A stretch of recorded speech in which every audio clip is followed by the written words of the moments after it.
दर्शक बंधु नमस्कार। कैरियर ओडिशा यूट्यूब चैनल को आपन को स्वागत। आज विषय आईपीपीबी रिक्वायरमेंट 2025 जहाँकि India post payment bank limited.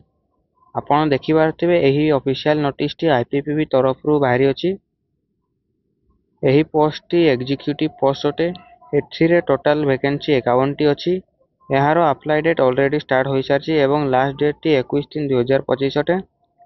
एथिरे एप्लीकेशन मोड टी ऑनलाइन रहइबो। एही लिंक टी आईपीपीबी रो ऑफिशियल लिंक अटे। एही पोस्ट पाई मिनिमम एज रिक्वायरमेंट जहाँकि 21 वर्ष एवं मैक्सिमम एज रिक्वायरमेंट 35 वर्ष अटे। आसंतु जानिबा एही पोस्ट रे अप्लाई करिया पई फी केते रहिछि।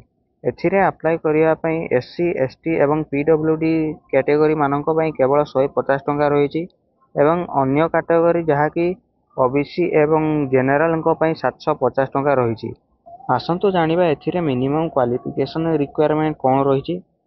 एथिरे एप्लिकेंट माने जे कि अप्लाई करूछंती से निश्चित भावे जे कोनोसी यूनिवर्सिटी किंबा इंस्टीट्यूट रु डिग्री प्राप्त होइथिबा दरकार। एबे आसंतु जानिबा एही पोस्ट स्टार्टिंग सैलरी टी केते रहिछि। एही पोस्ट स्टार्टिंग सैलरी टी 30,000 टंका रहिबो। एबे आसंतु जानिबा आपण एही पोस्ट अप्लाई किपरि करिवे।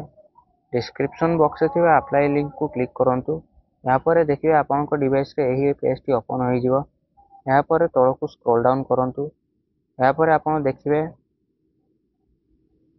ऑफिशियल नोटिफिकेशन, ऑफिशियल वेबसाइट एवं अप्लाई ऑनलाइन लिंक।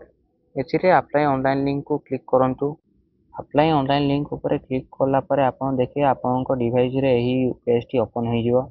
यहाँ पर एही पेज रे आपन को रिक्वायरमेंट डाटा फुलफिल करंतु।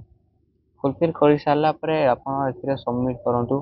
यहाँ पर आपनकर ऑनलाइन एप्लीकेशन टी कंप्लीट हो जिवो।